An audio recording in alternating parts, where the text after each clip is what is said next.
Hi, everyone. My name is Chris Ozuna, and I'm a second-year PhD student at the Gevirtz School.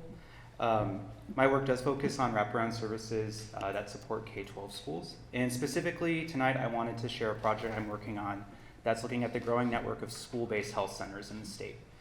A school-based health center is a medical clinic that's located on a K-12 campus, and it can provide many different kinds of services. It can provide pediatric medical care, it can provide mental or behavioral health care, vision, and what I'll mostly be talking about tonight is dental care.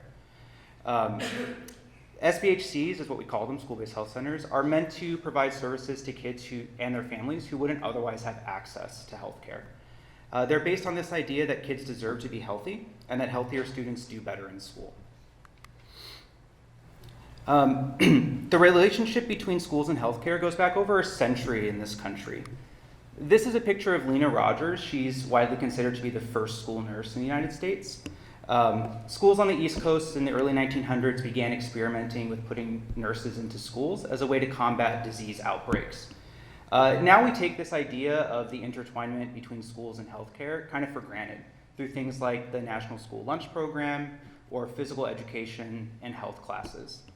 So it's quite possible that school-based health centers are the next step in this relationship. I love this picture of Michelle Obama because you know that those kids were told that the First Lady of the United States was coming. They went to the table and then were promptly handed broccoli and whole wheat bread. Specifically, I'm looking at the growing network of school clinics in the state that are offering dental care.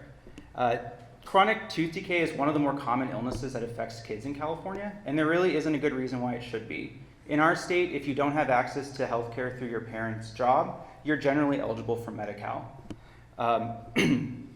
So many schools are starting to experiment with putting dentists on campus as a way to provide access to dental services that these kids would not otherwise be able to reach.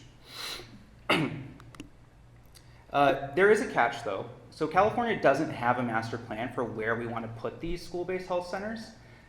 It's typically up to the local communities to figure out how to open them and how to fund them. And as you can imagine, it's very expensive to open one of these clinics on your school. So what we're looking at is, where are these clinics now? And is this exactly where we want them to be? So in California, there's 80 school clinics that have a dentist. There's about 250 of these clinics total, but there's 80 of them that have a dentist.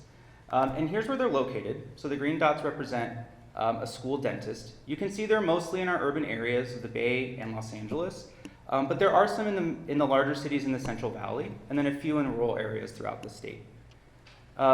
In comparison, there's a few other ways that you can receive access to a dentist if you have Medi-Cal.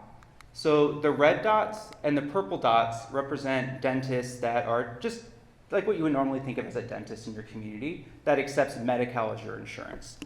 So you can see there's many more community dentists than there are school dentists. In fact, there's about 100 to 1. So this brings up this question: are these dentists in schools where we want them to be? I'm going to zoom in here on Southern California for you, just so we can focus on kind of one area.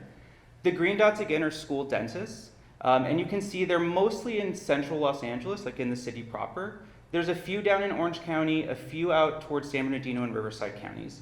Just for comparison, I'm going to put all of the red and purple dots up here so you can see all the other community dentists that also accept Medi-Cal. So there's quite a bit of overlap.